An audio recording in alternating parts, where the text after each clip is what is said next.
Constituição, ele tem 78 incisos e 4 parágrafos. E lembrando que nós vamos ter um simulado no dia 1º de julho, onde todos vão estar podendo participar. Vai ser um simulado que ele vai ter um grau de dificuldade igual à prova. Vai ser, a gente certamente vai pegar já questões de concurso e inserir nesse simulado. Vão ser questões que elas já foram dadas em concursos anteriores, até de outros estados, né? Porque os outros estados, os agentes penitenciários de lá, eles têm matérias similares às nossas, com exceção das leis estaduais. Mas as leis estaduais, parte delas, a gente consegue buscar também em concursos anteriores, né, que é o concurso do TJ e esses outros concursos que tratam de Constituição Estadual e demais leis, né? E no caso do Redipri, a gente vai elaborar as questões, né?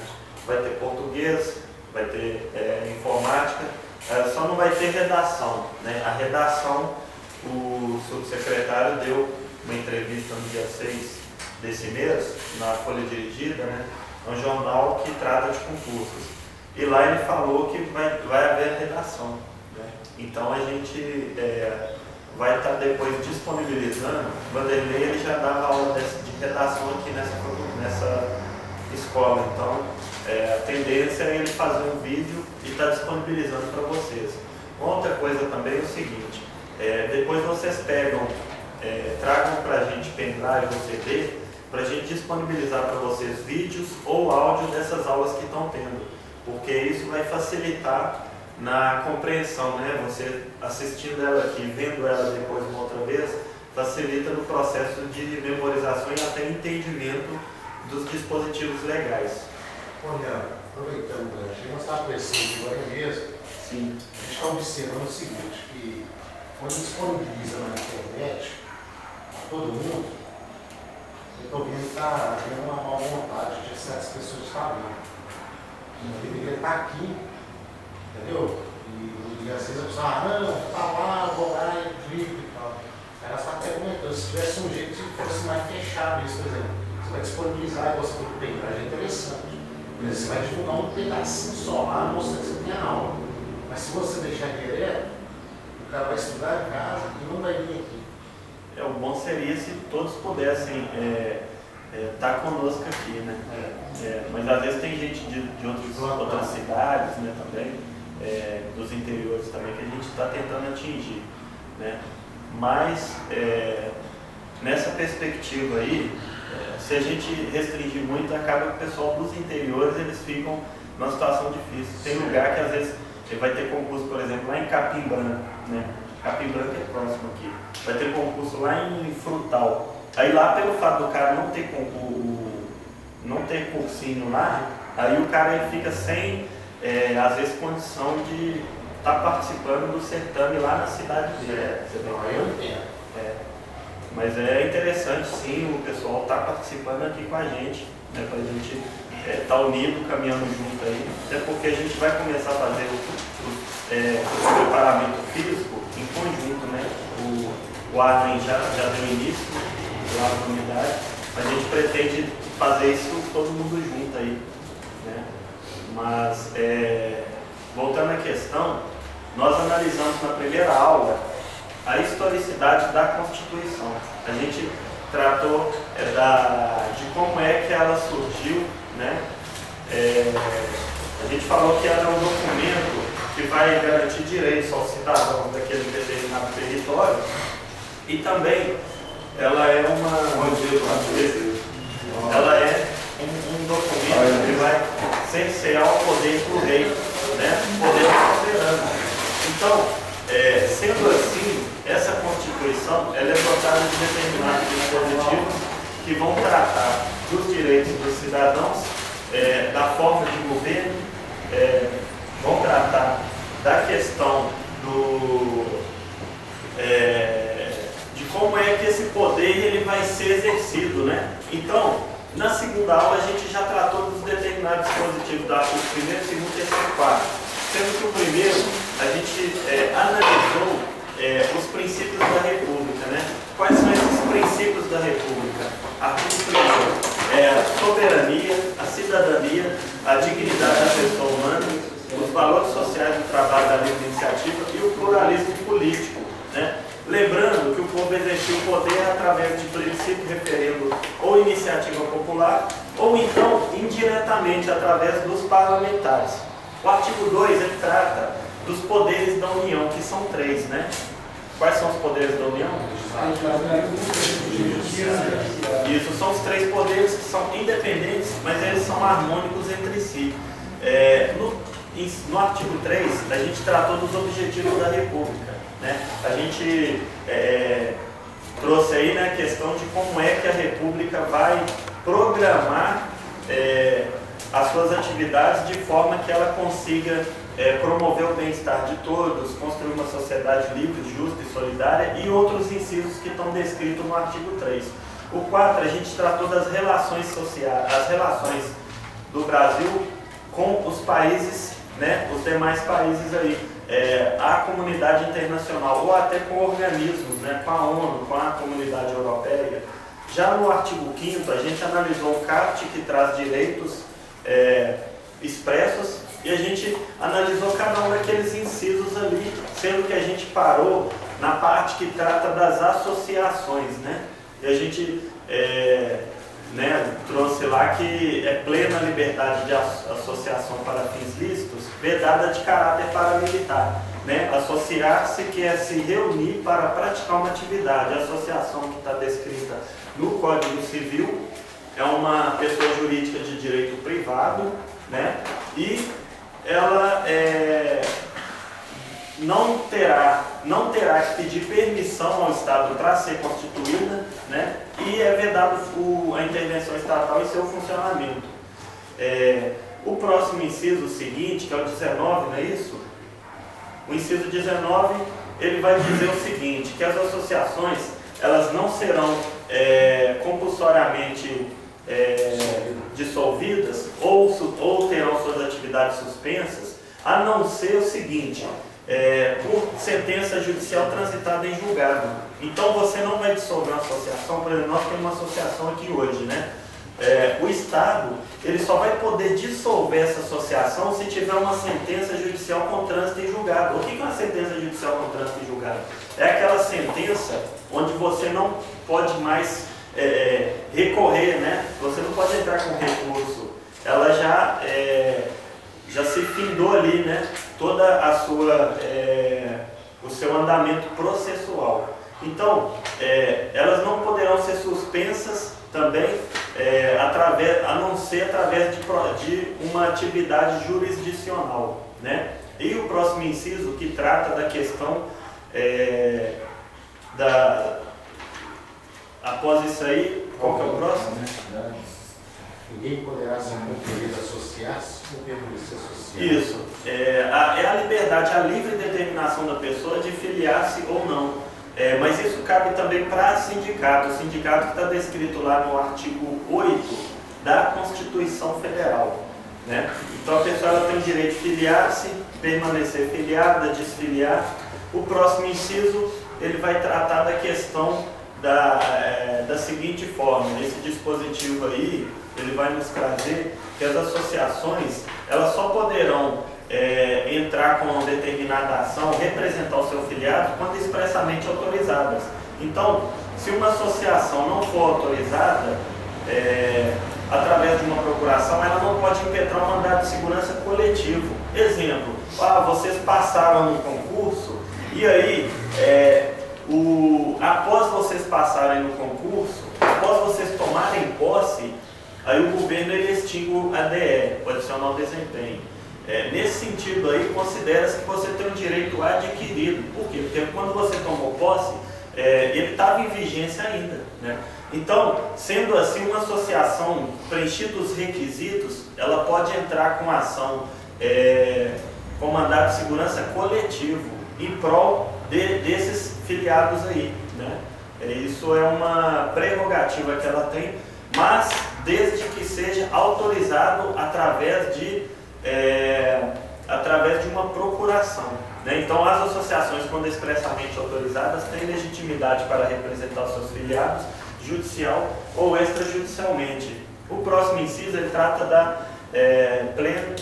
Garantia do direito de propriedade. Isso, garantia do direito de propriedade é o artigo 20, inciso 22. É o direito de propriedade, é o direito de você ter consigo o domínio da coisa, é muito mais do que a posse, né? Isso aí é um conceito do direito civil. Posse é diferente de propriedade, né?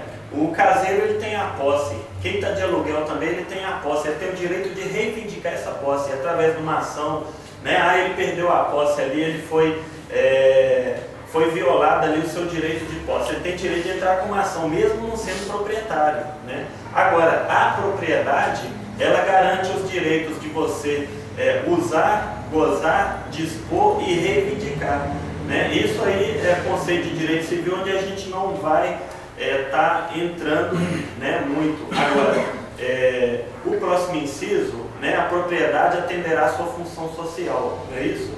Pois ela atenderá à sua função social. O que a gente entende disso? É que a propriedade, seja rural, seja urbana, ela tem que preencher determinados requisitos, né? Porque se ela não preencher esses requisitos, pode haver aí uma interrupção aí do direito de propriedade, né? Por exemplo, a pessoa planta, ela cultiva plantas psicotrópicas, né? Nesse estado, o estado pode desapropriar, né, aquela posse ali. Ou então, às vezes, uma pessoa ela tem um lote ali em determinado bairro e passa 5 anos, ela não mora ali, tudo, ela não cuida daquilo ali, ela não paga PTU.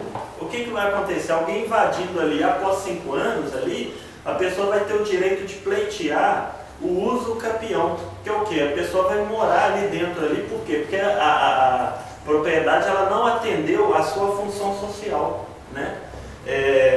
E detalhe, o inciso 23, não é isso? Ele traz o seguinte: a propriedade, ela pode ser desapropriada, né? Por necessidade, utilidade pública ou interesse pessoal, interesse social. Então, mediante prévia e injusta indenização em dinheiro, salvo os casos previstos na Constituição. Os casos previstos, no caso de planta psicotrópica, questão aí de rural, né, que o cara tem um latifúndio. Deixa eu te perguntar uma coisa. Você falou aí, por exemplo, você deu um exemplo, explicou e falou que está vedado na Constituição. Por exemplo, você dá um ensinamento da escrita embaixo, vê na Constituição. Essa parte que está escrita ali para a gente rever na Constituição, é necessário?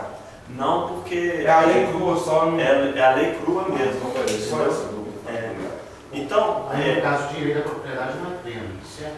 Ele acaba não sendo absoluto, né? Porque determinada circunstância o Estado pode solicitar ali que aquela propriedade ali seja questionada judicialmente, tudo, né? Então não é absoluto o direito de propriedade. Na verdade, nenhum direito fundamental é absoluto, e isso é interessante a gente entender isso, principalmente com relação à questão do direito à vida, né? Ele também não é um direito absoluto, né? Então, voltando aí, né, na questão da desapropriação. A desapropriação, ela pode ser de 3 maneiras, né? Ela pode ser por 3 motivos. Quais são esses 3?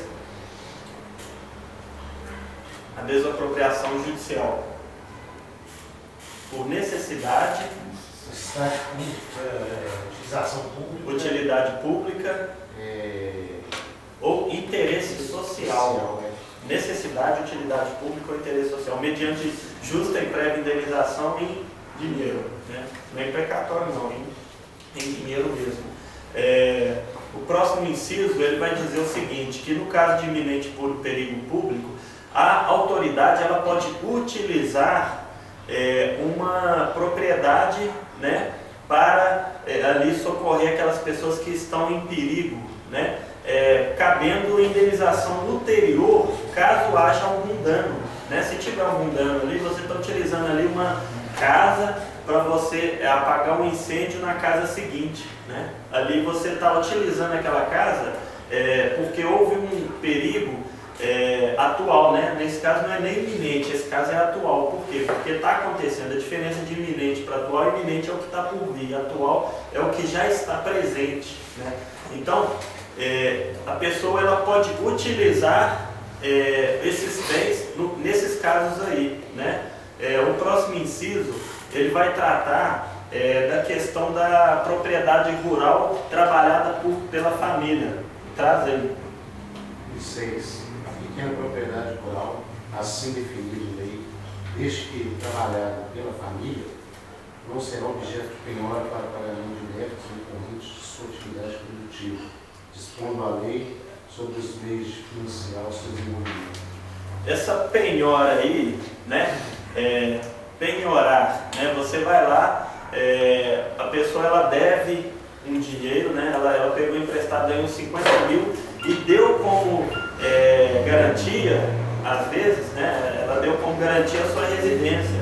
O que você vai fazer? Você vai entrar com uma ação judicial para executar essa dívida. Aí o oficial de justiça, ele vai chegar nessa casa, ele vai chegar com um bloquinho lá e ele vai anotar, ó, isso aqui pode ser penhorado, aquilo ali não, a casa e tudo. Então ele vai fazer uma análise ali, vai fazer o valor e vai penhorar essa residência aí. Mas nesse caso aí da pequena propriedade rural trabalhada pela família para o seu próprio sustento, ela não é objeto de penhora, né? Ela sendo objeto para o pagamento de suas dívidas, né? Essas dívidas aí a gente subentende que elas foram contraídas para quê? Para levantar ali as atividades ali, para que a pessoa tenha um sustento, a pessoa vive daquilo ali. É diferente de um sítio, um magnata tem um sítio lá, ele está devendo, ele compra um iate, ele não adimple a sua obrigação. O que o juiz vai fazer? O juiz vai tomar aquele sítio dele, né? É uma situação diferente. O próximo inciso? 27. Aos autores pertence o direito exclusivo de utilização, publicação ou reprodução de suas obras, transmissível aos herdeiros pelo tempo que ainda se. Esse dispositivo aí, ele fala da transmissão, né? É o direito de herança. E essa propriedade ela é imaterial, né? As atividades intelectuais, artísticas, todas aquelas atividades ali onde a pessoa criou-se ali o cara criou uma música, né, criou um filme ali e aquilo foi transmitido aos seus herdeiros pelo tempo que a lei estabelecer, né? Aí ele tem que ir lá na lei de propriedade imaterial, vai depender de cada caso, porque cada tipo de circunstância vai haver um período, entendeu? Agora, nesse caso aí, o próximo é o direito de herança, não é isso? É assegurado? São 28, né? Isso. São assegurados no termo da lei. Proteção das participações individuais em obras coletivas e a reprodução da imagem de voz humanas, inclusive as atividades esportivas. Certo. Nesse caso aí, você vê que está garantido o quê? Está garantido o direito à indenização para aquela pessoa que participa coletivamente de uma obra, né? Você tem o filme Tropa de Elite. A partir do momento que se vende esse vídeo aí, esse filme, essa película que foi criada, aí você garante a todos aqueles participantes o direito à indenização, caso ele não receba o valor que lhe corresponde nessa obra aí, porque mesmo a participação é coletiva, mas ele tem a sua contribuição individual ali, né? Inclusive atividades desportivas, não é isso? Quer dizer, tem ali o Arnaldo César Coelho está comentando alguma coisa ali, aí faz um vídeo ali, os 100 anos de Pelé, né? Sei lá, coisa similar nesse sentido aí, 1000 gols de Pelé. Então, o cara, nas atividades desportivas ali, quer dizer, envolve a questão do futebol, vôlei, todos esses esportes. Então, o cara ele vai ter o direito de pleitear a indenização pela participação dele ali, né? Teve um caso até interessante. Oi? A locução, o comentário. Tanto que teve um caso dos Simpsons. Os Simpsons aqui no Brasil, o Homer Simpson, que é a pessoa que fazia a interpretação, a dublagem, né, do personagem Homer Simpson, ele reivindicou aí algumas questões e aí eles mudaram a voz dele, salvo me engano aí, no filme ele não pôde participar. Por quê? Porque ele pleiteou um valor maior, a pessoa não achou interessante pagar esse valor, e aí colocaram outra pessoa, né? Então isso aí acontece muito, porque isso é a proteção à participação individual, né? Em obras mesmo que sejam coletivas. Próximo. O direito de fiscalização do aproveitamento econômico das obras que criarem ou de que participarem os criadores, aos intérpretes e às respectivas representações sindicais e associativas. Então, esse dispositivo ele diz o seguinte, que a pessoa que é dona daquele direito, né, ou as entidades associativas, sindicatos, eles têm o direito de pleitear a indenização e a fiscalização do ganho econômico dessas obras aí. Próximo. 29. A lei assegurará aos autores de eventos industriais privilégio temporário para a sua utilização, bem como proteção às criações industriais, à propriedade das marcas, aos nomes de empresa e outros signos distintivos, tendo em vista o interesse social e o desenvolvimento tecnológico do país. Nesse caso aí, traz uma questão da invenção, mas já a invenção industrial, né? Não é aquela invenção lá de cunho artístico. Então aí a transmissão é diferente. Nesse caso o cara, ele faz ali, ele monta ali uma válvula ali para spray de perfume, né? E aí vem o outro e monta um outro dispositivo, e assim, o outro cara monta ali um dispositivo de touchscreen para celular, para a pessoa poder acessar assim. Essa pessoa ela tem um tempo hábil para ela fruir daquela propriedade que ela criou, né, daquele dispositivo que ela criou, e após isso ela tem esse tempo hábil, né, e as segunda e terceiras partes aí do dispositivo trata da proteção aos signos distintivos, né, marcas, né, aquela logomarca lá Ligada à pirataria da Coca-Cola, né, todo mundo conhece, aquela letra bonitinha. Isso aí ele protege contra o que chamamos de pirataria, né, que é a falsificação. Então, as marcas, os nomes das empresas, isso aí é direito empresarial, que trata da denominação de uma empresa, que garante que não vai ter duas empresas com o mesmo nome, com a marca notória. Por exemplo, você não pode criar uma marca de tênis com a marca Sprite, né? Sprite é Guaraná, Sprite é uma marca notória, mesmo a gente não tendo né? Nintendo, quer dizer, são marcas notórias que se você fizer, vai subentender que aquele tênis é aquela marca que está fabricando, então não pode, né? Então a lei, ela proíbe isso, salvo casos de exceções, assim, onde é igual global, né? Tem global celulares, global comunicação, né? Para todo lado, mas não é marca notória. Então, qual que é o próximo dispositivo? É garantido o direito de herança. Direito de herança, que a gente tratou, né, que é a transmissão de bens, né? Isso é bastante simples. Qual que é o próximo? 31.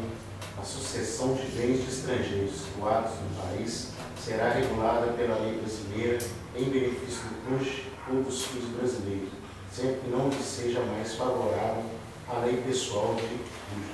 Do de cujos. De cujos é aquele com o qual é citado, que no caso aqui é o morto, né? A pessoa que veio a falecer e que após isso houve uma transmissão de bens para aqueles herdeiros, tendo favorecimento pessoal, né? Nesse caso aí, vai ser transmitido, né, a todos, né? Mas a exceção a regra disso tudo aí é o seguinte: vai favorecer o brasileiro, né? Se você tem um bem aqui no país aqui, você não vai transmitir ele para um estrangeiro lá, um japonês que está em outro país, né? Isso é uma coisa bastante óbvia mesmo para assegurar o direito aqui para os brasileiros.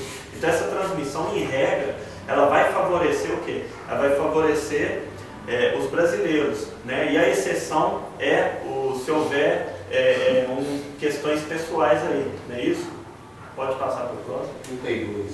O Estado promoverá, na forma da lei, a defesa do consumidor, Defesa do consumidor, nós temos o Código do Consumidor que foi instituído, é um direito fundamental, então, a gente tem que lembrar isso, direito ao consumidor é um direito fundamental. Pode passar para a próxima. 33. Todos têm direito a receber dos órgãos públicos informações de seus interesses particulares ou de interesse coletivo ou geral, que serão prestadas no prazo da lei, sob pena de responsabilidade ressalvada aquelas cujo sigilo seja imprescindível à segurança da sociedade e do Estado regulamento. Esse dispositivo diz que a gente tem o direito de receber as informações que não sejam pertinentes, né?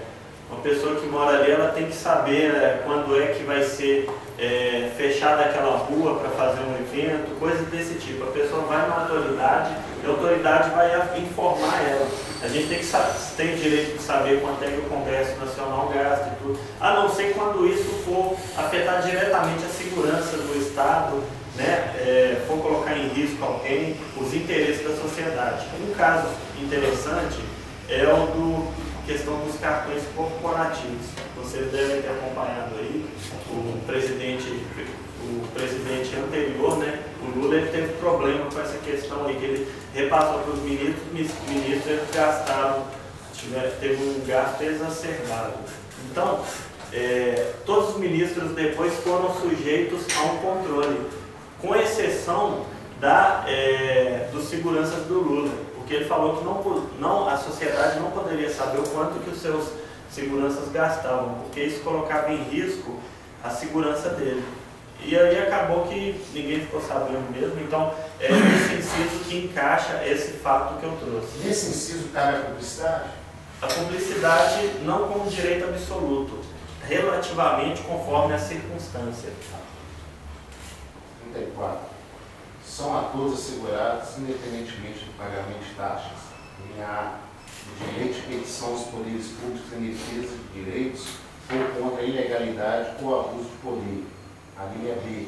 A obtenção de certidões e repartições públicas para a defesa do direito e esclarecimento de situações de interesse pessoal. Esse inciso, ele fala da garantia. A gente tratou da questão do direito, que é diferente de garantia. O direito é uma norma expressa que ele garante uma vantagem patrimonial, vantagem pessoal e por aí vai. A garantia, ela é um mecanismo para que esse direito ele seja respeitado, ele seja mantido, ele seja conquistado, né? Nesse caso de petição aos poderes públicos em defesa de direito ou para informar, para você informar que você não tem pendências, né? Faz um concurso aí, faz um curso para vigilante. Aí o cara tem que levar certidões informando que ele, esclarecendo que ele não tem ali nenhum problema que vá comprometê-lo nas atividades daquela função, né? Próximo. 35. A lei não excluirá da apreciação do Poder Judiciário lesão ou ameaça de todo conflito que ele tem uma proporção maior, ele tem que ser tratado no judiciário. Por quê? Porque a lei ela não vai proibir que o judiciário aprecie aquele caso, né? Nós temos aí maneiras alternativas de se resolver um problema sem que a gente vá para o judiciário. São chamadas aí as câmaras de conciliação, tem diversos programas, né? Tem faculdade muitas das vezes. Então ali você vai conseguir resolver uma coisa de maneira mais tranquila do que ir no judiciário peticionar o seu direito, né? E até muito mais rápido, que a gente sabe que o judiciário hoje, como sempre foi, ele é demorado, né? Para você reivindicar esse direito ao judiciário, às vezes demora muito. E o objetivo do Poder Judiciário é pacificar a sociedade, é resolver esses conflitos. Então a lei não excluirá da apreciação do judiciário lesão ou ameaça a direito. Agora presta atenção no inciso seguinte, que ele é muito importante. Esse inciso aí a gente tem que ter ele muito bem definido, porque ele é base para muita coisa, seja na Constituição, seja na Lei de Execução Penal. A lei não prejudicará o direito adquirido, o ato jurídico perfeito e a coisa julgada. A lei ela não prejudica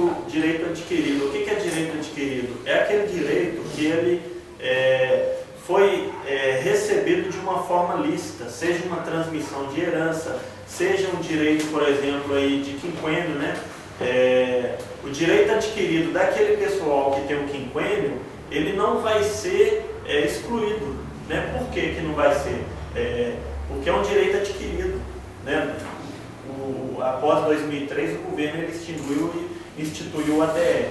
Então, as pessoas anteriores a essa nova lei, elas não vão ter aquele direito prescrito, né? Aquele direito ali, ele vai permanecer com aquele direito. E isso, inclusive, diz o seguinte, que uma lei, ela não vai retroagir para prejudicar, né? Ela não vai, uma lei, por exemplo, a pessoa tem o direito de permanecer com seus filhos durante o período de amamentação na prisão, que está lá nos dispositivos aí do artigo 5º. Então, se a pessoa já está usufruindo daquele direito, não vai haver uma lei nova para retirar aquele direito, não. Então, esse é o direito adquirido. O ato jurídico perfeito é um fato, né, ali que aconteceu e que trouxe um direito para a pessoa de uma forma lícita, né? Inclusive o Código Civil ele traz a definição de ato jurídico perfeito. Isso aí se aplica muito em contrato. Para você fazer um contrato, seja de compra e venda de veículo, de casa, de celular, tudo é contrato. Então, para você fazer um contrato, tem que ter um agente capaz, o cara tem que ser maior de 18 anos, tem que ser uma coisa determinada ou determinável, tem que ser uma coisa lícita, né? Não tem como um cara vender para o outro uma coisa que é ilícita. Então, esse é o ato jurídico perfeito. Ele tem que preencher todos os requisitos legais que a lei exige, né? E a coisa julgada após a sentença ali, trânsito e julgado, quando não cabe mais recurso, isso é coisa julgada, né? Teve um caso aí uma pessoa recebeu pensão alimentícia ali, né? Do Estado ali, a esposa e o marido ali, né? Aí questionou lá judicialmente para receber essa pensão alimentícia, o marido morreu, então ela adquiriu aquilo ali através de uma coisa julgada, ali não tem como mais reverter, não cabe mais, a não ser se houver nulidade no ato, se a sentença ela for rescindível e tudo, mas em regra a coisa julgada ela permanece ali sem que seja ofendida pela lei. O próximo. Inciso 37. Não haverá juiz ou tribunal de exceção. Juiz ou tribunal de exceção é o seguinte, imagina só um grupo de pessoas, eles se reúnem para tentar tomar o poder lá em Brasília, né? Eles vão armados lá, que aí no caso um crime imprescritível, por quê? Porque a ação de grupos armados civis ou militares. Esse grupo chega lá, eles batem na porta lá do Congresso, tentam tomar o poder lá pelas armas. E aí a polícia prende todo esse pessoal e eles vão instituir um tribunal para julgar aquele pessoal ali. Não pode, porque aí é o tribunal de exceção. O tribunal ele já tem que estar previamente constituído para julgar aquele caso. Isso aí está tendo uma controvérsia muito grande na questão do futebol aqui no Brasil, aqui a Copa do Mundo, a FIFA. A FIFA ela quer que os delitos cometidos na época da Copa do Mundo sejam julgados por um tribunal constituído pela FIFA. Isso aí é muito complicado, porque isso ofende a lei brasileira. A lei brasileira fala que não haverá juiz ou tribunal de exceção. Então, esse é o conceito de tribunal de exceção. Você não pode instituir um tribunal para julgar uma pessoa. O tribunal tem que ser público, né? Teve uma questão aí que caiu que o tribunal era privado. Não, ele não é privado. Ele é público, né? E ele é independente. Ele não é dependente, não. O tribunal tem que ser independente de toda a circunstância ali. Qual é o próximo? 38. É reconhecida a instituição do júri, a organização que lidera a lei, assegurar a plenitude de defesa, sigilo das votações, C, soberania dos veredictos, D, competência para o julgamento dos crimes dolosos contra a vida. Instituição do júri, né? O que é o júri, o Arlen? É onde faz o julgamento. O julgamento é decidido pelo júri. Exatamente. Mas Quem é esse júri? As pessoas normais, qualquer pessoa, Sim. qualquer civil. E em número de quantos? São 7 pessoas na cadeira. E que são sorteadas São aleatoriamente. 21 para sair 7. Pois é. Ou 25. Então, esse é o júri que o Allen participou há um mês atrás, não é isso? E o júri, ele tem a competência para julgar os crimes Contra a vida só. e que são culposos ou dolosos? Dolosos. Dolosos, isso. Qual que é a diferença de culposos para dolosos? Não ter intenção de matar. Isso, No caso, culposo. Isso, no caso do culposo, a pessoa ela agiu por negligência, imperícia ou imprudência. Esses três aí, quando você fala em culposo, aí você tem que lembrar de negligência, imperícia ou imprudência, né? Caso contrário. No caso de doloso, aí você tem o dolo eventual, tem o dolo direto, o preterdolo, né? Então, crimes dolosos contra a vida. Toda vez, isso, que tem a intenção. Toda vez que falar o tribunal do júri, você vai lembrar, crime doloso contra a vida. Caso contrário, está errado. Está errado. E Como tem que assim? ser. Explica o favor. Certo. Você está falando que caiu lá na prova, lá, a pessoa cometeu um crime doloso, certo? Isso. Aí, por exemplo, você está querendo dizer que pode ter uma pegadinha nisso aí para você... Pode estar falando que é um crime doloso contra o patrimônio. Se for, está errado. Tem que ser um crime doloso, que o cara teve a vontade de delinquir. De cumprir o ato, né? Isso. Ele teve a conduta, o ânimos decante, o desejo de matar. Né? Contra a vida. E tem que ser contra a vida, não pode ser contra o patrimônio. Entendi. Não pode ser, por exemplo, latrocínio, onde o cara tem o desejo de matar e possuir daquele bem. Ali já não pode. O latrocínio, ele é um roubo seguido de morte. Ou o roubo, onde a pessoa... porque tem dois casos, latrocínio direto e indireto. Um deles, a pessoa ela mata para ela possuir aquele bem. No outro, ela possui o bem e ela depois mata para que ela permaneça com aquele bem. Por exemplo, o cara está correndo ali e pegou uma coisa. Se alguém vier tomar dele ali naquele momento, o dono ou o terceiro, ele mata aquela pessoa para ele manter ali a posse daquele bem. Né? Então esse é o latrocínio. O latrocínio não é julgado no tribunal do júri. Você imaginaria por que circunstância fala? Não. É porque é o seguinte, o tribunal do júri, ele vai decidir se o cara é inocente ou não. No caso do latrocínio, a partir do momento que o cara praticou aquele delito ali, a mão do juiz é mais pesada. Por quê? Porque o juiz não vai definir se ele é inocente ou não. Né? Ele vai fazer o julgamento ali após ali, né, definiu ali, né, a questão da culpabilidade ali, da inocência dele ali. O juiz, né, ele vai o quê? Ele vai pesar a mão na hora de aplicar a pena. Então isso aí vai no intuito de prejudicar o réu. Não separa. Em que sentido? Tipo, o roubo e a Não, artigo 157 do Código Penal, segunda parte do, salvo me engano, parágrafo 2º, onde você tem uma pena maior para o latrocínio.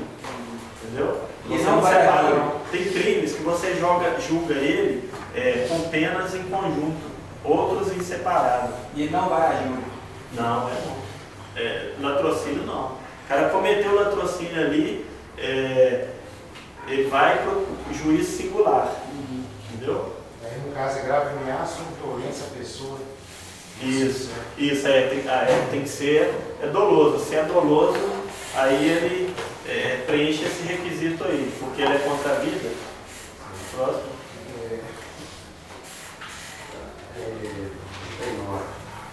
Não há crime sem lei anterior que defina, nem pena sem prévia combinação legal. Esse instituto aí, ele surgiu lá na França.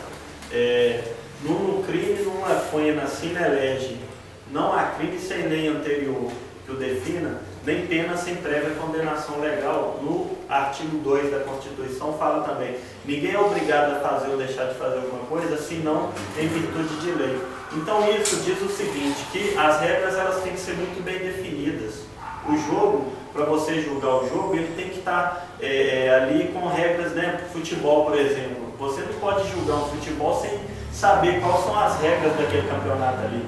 Senão, as pessoas que estão organizando, elas vão usar aquilo ali para se beneficiar, né? Para, às vezes, usufruir da circunstância. Então, a lei ela tem que ser muito bem definida, senão o soberano, o presidente, o parlamento, eles vão utilizar daquela lei ali para se favorecer, para prejudicar o cidadão.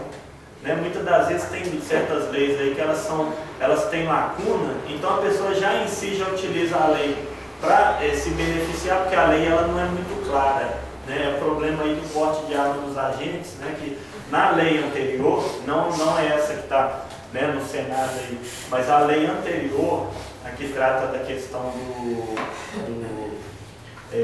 do porte de arma, que é a lei de 2003, Estatuto do Desarmamento, ela prevê o porte de arma, né? Mas de uma forma assim que traz não é muito claro, sabe?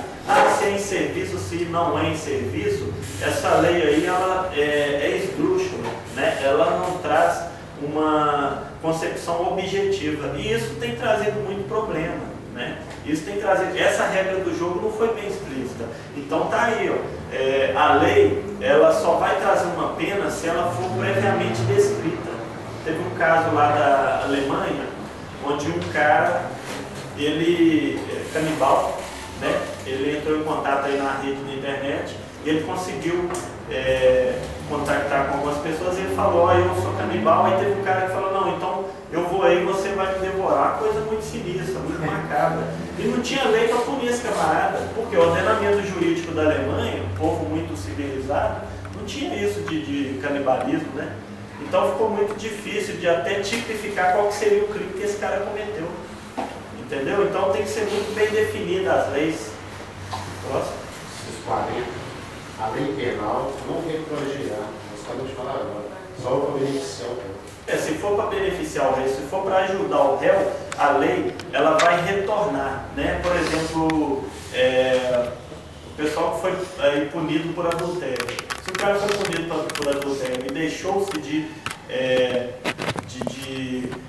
aquela lei, ela foi extinguida, né, aquele crime, então o que acontece? Essa pessoa ela vai ser beneficiada, né? Ela vai ser punida. Essa lei penal é retroagirá para beneficiar também tanto a lei civil como qualquer lei que retroagir para beneficiar, entendeu? Desde que ela não afete o direito adquirido, o ato jurídico perfeito e a coisa julgada, ela não venha trazer prejuízo a um terceiro. Então essa lei ela vai retroagir, entendeu? Isso mais é na relação vertical, Estado-pessoa. Próximo. A lei punirá, 41, a lei punirá qualquer discriminação tentatória aos direitos e liberdades fundamentais. Os direitos e liberdades que estão no artigo 5º e traz expressamente que a lei vai punir qualquer atividade que seja tentatória a esses direitos. Próximo. 42. A prática do racismo constitui crime inafiançável e imprescritível, sujeito à pena de reclusão nos termos da lei. O que é crime imprescritível, Ângelo? Não prescreve, né? Isso. É aquele crime que, passados 100 anos ali, a pessoa que praticou ele, ela vai ser julgada depois, né? Por quê?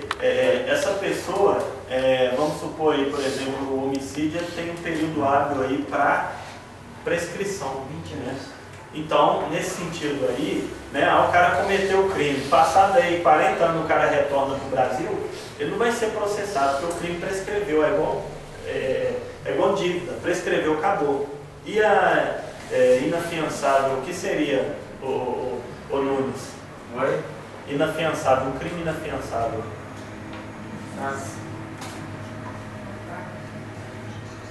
É aquele crime onde você não pode pagar para você ter a sua liberdade, ele é inafiançável, né? Então o racismo ele é inafiançável e imprescritível, né? Próximo dispositivo. 43, inciso. A lei considerará crimes inafiançáveis e suscetíveis de graça ou anistia a prática da tortura, o tráfico ilícito entorpecente de drogas afins, o terrorismo e os definidos como crimes hediondos por eles respondendo os mandantes, os executores e os que, podendo evitá-los, não mitigam. Esse dispositivo aí, ele é muito rico em informações. Por quê? Ele diz o seguinte, a lei, ela não... primeiro, ele vai equiparar os crimes que são terrorismo, tortura e tráfico aos hediondos. Quais são os crimes hediondos? Alguém sabe falar algum dos crimes hediondos aí? Crimes hediondos são aqueles crimes horrendos, aqueles crimes que a sociedade repudia. Isso foi uma lei que foi instituída, no caso lá, da época do militarismo, aquelas pessoas que atentavam contra o militarismo lá na época, contra o Estado do país e tudo, e também no caso das greves dos militares, que foi recentemente que o Lula anistiou os militares participar de greve. Militar, lembrando, não pode participar de greve. Os militares em todo o país participaram de vários movimentos. E agora esse dos bombeiros, eu não sei se lhes foi concedida anistia. Eu tenho acompanhado, depois eu até não acompanhei mais não, os bombeiros do Rio de Janeiro. Mas esse dispositivo ele é muito rico, porque ele traz várias informações. Então esses crimes eles são inafiançáveis e suscetíveis de graça e anistia. Próximo dispositivo. 45. Constitui crime inafiançável e imprescritível a ação de grupos armados, civis ou militares contra a ordem constitucional e o Estado Democrático. Já que agora a gente já sabe o que é crime inafiançável e imprescritível, aí a gente tem que saber o que é ação de grupos armados, civis ou militares.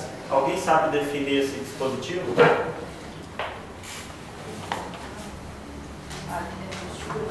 Seria quadrilha? Uma quadrilha no intuito de...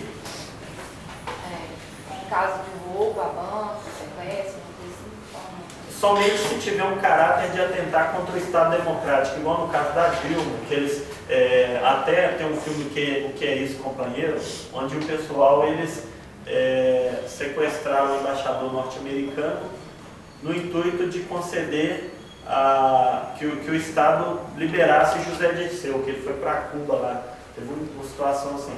E também aquele fato que eu falei anteriormente, para tomar o poder, né, que eu falei lá do pessoal aí para Brasília, onde eles não vão ter um julgamento por tribunal de exceção, não. Próximo.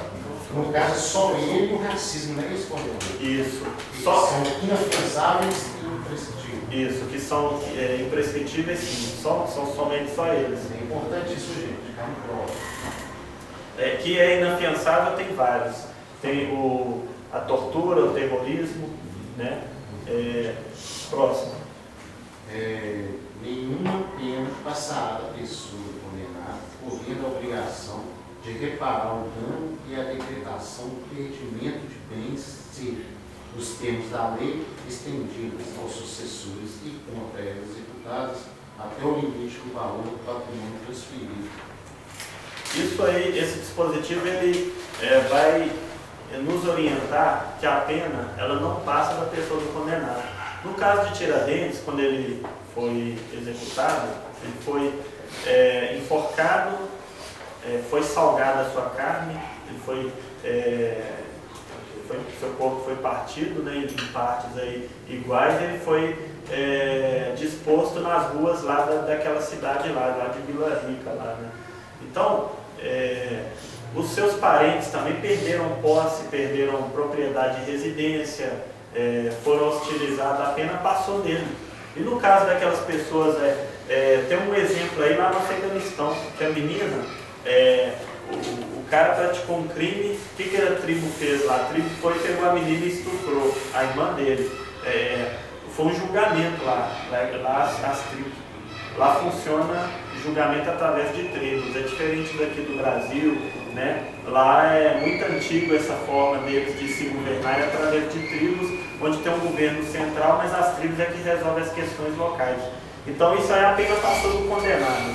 Mas aqui no Brasil, só no caso de duas questões aí, né? Que é através da questão da herança, na hora que a pessoa recebe a herança, se o pai do cara, por exemplo, que está recebendo a herança, estiver devendo, aí vai se descontar até o valor, o limite do valor transferido. Também não vai passar mais. Por exemplo, o cara está devendo aí uma casa, né? Aí não vai passar dali aquela herança ali, não vai atingir os bens do herdeiro se até o limite daquele valor ali. Próximo dispositivo. A lei regulará a individualização da pena e adotará, entre outros, os seguintes: a linha A, privação ou restrição da liberdade; B, perda de bens; C, multa; D, prestação social alternativa; E, suspensão ou interdição de direitos. Certo. Nesse caso aí, a gente vai analisar aí os dispositivos que tratam das penas alternativas, né, e da pena privativa de liberdade. A lei individualizará a pena, né? Cada pessoa vai cumprir a pena devido às suas circunstâncias. Se o cara tem um problema psicológico, ele está ali. Se a grávida, ela praticou ali um crime ali, né, ela tem que ter um local para ela permanecer com seu filho durante o período de amamentação. A pessoa que cometeu o ilícito civil, né, de não pagar uma pensão alimentícia, o ilícito civil, ela vai ter que estar reclusa em um local que seja diferente de criminosos, né? E nesse caso aí, nós temos a pena de perdimento de bens, né, que é a prestação alternativa, a pena de multa, a pena privativa de liberdade, que é aquela onde o cara fica no regime de grades, prestação de serviço à sociedade. Tudo isso o Vanderlei vai estar trazendo para vocês hoje. Isso é assunto da LEP. A próxima é o dispositivo que trata das penas proibidas aqui no Brasil. Não pode acontecer essas penas. Nos Estados Unidos a gente vê trabalho forçado, a gente vê pena de morte, muitas das vezes a gente vê pena até de banimento, mas aqui no Brasil não. Aqui não pode ter esses tipos de pena. Traz para nós aí. Não haverá a linha A de morte, salvo em caso de guerra declarada nos termos do artigo 84. B, de caráter perpétuo. C, de trabalhos forçados. D, banimento. Cruéis. No Brasil tem pena de morte? Não. Sim. Não. Tem só no caso de guerra. Tem como exceção, né? Como regra não, mas como exceção tem. Perfeito. Agora, gente, nós vamos fazer uma retrospectiva de tudo que nós vimos hoje, porque daqui a pouquinho vocês vão ter a lei de execuções penais lá. Então, nós começamos a tratar da questão das associações, né? Que a associação ela só pode ser dissolvida, compulsoriamente dissolvida, se tiver uma sentença judicial transitada em julgado. E as associações, elas não precisam pedir permissão ao Estado para ser instituída. E é vedada a participação, o Estado interromper suas atividades, a ingerência do Estado é proibida, né, nas associações. As associações, elas podem impetrar mandato de segurança coletiva. A gente vai ver isso com calma na hora que a gente for passar nos dispositivos que tratam dos remédios constitucionais. As associações, elas só podem representar se tiver procuração assinada, né? Representar os seus filiados judicial ou extrajudicialmente. Judicial é no judiciário. Extrajudicialmente é no caso, por exemplo, a secretaria, né? A corregedoria, ela é extrajudicialmente, porque ali é um processo administrativo, não um processo judicial. Essa procuração ela é individual. Por exemplo, no caso, os populares de penitenciário fazem um concurso, nós vamos uma ação contra o Estado, coletividade, certo? Aí não vão ter um representante. Aí, no caso, trata-se de cartura individual, né? Assim, não é coletiva. Não, isso, o instrumento é individual. Entendeu? Individual. A associação, um outro tópico é que trata das cooperativas também, tá? Associações cooperativas, e esses dispositivos aí são utilizáveis no caso de sindicato, que a gente vai ver no artigo 8 da Constituição. Após isso, a gente tratou da questão da propriedade, onde ela tem que cumprir a sua função social, senão ela vai ser, aí ela vai ser retirada do dono, né? E aí a gente tratou os 3 casos de indenização, que seriam quais? Os casos de desapropriação da propriedade. Quais são os 3 casos? necessidade. Necessidade pública e interesse social. Isso, perfeito, perfeito. Então, no próximo inciso a gente falou sobre a questão do iminente perigo público, né? A autoridade pode utilizar de um bem, né? E é assegurado a indenização se e caso haja algum dano, é assegurada a indenização.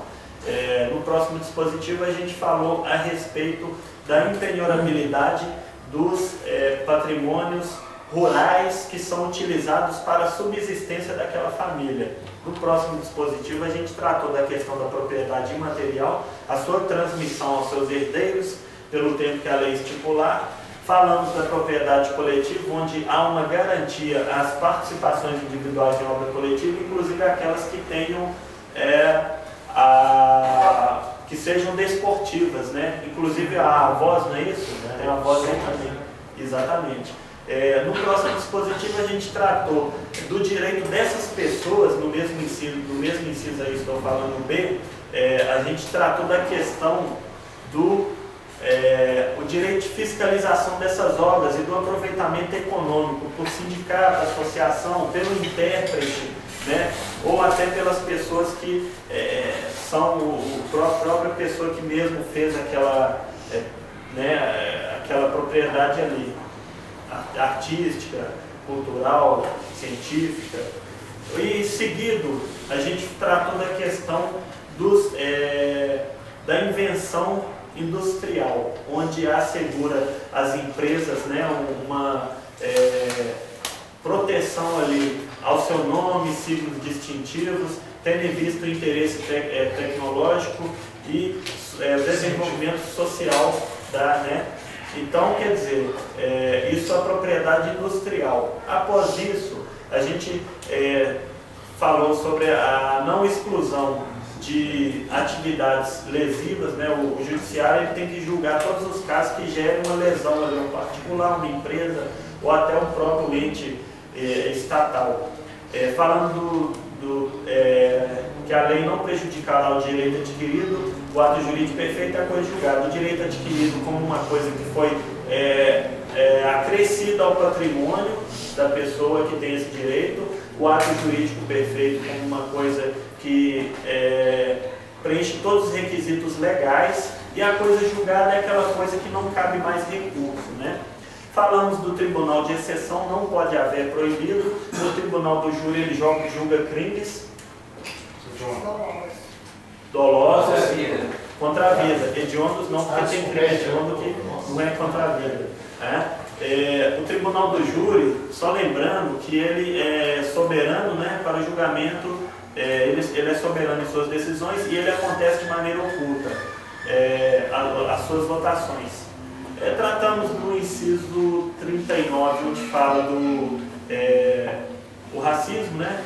39 do princípio da legalidade, onde a gente discorreu acerca da necessidade de haver uma pena prescrita anteriormente ao fato, né, para que não haja injustiça. O 40, a retroatividade da lei penal mais branda, se for mais branda pode sim, mas se for mais pesada não.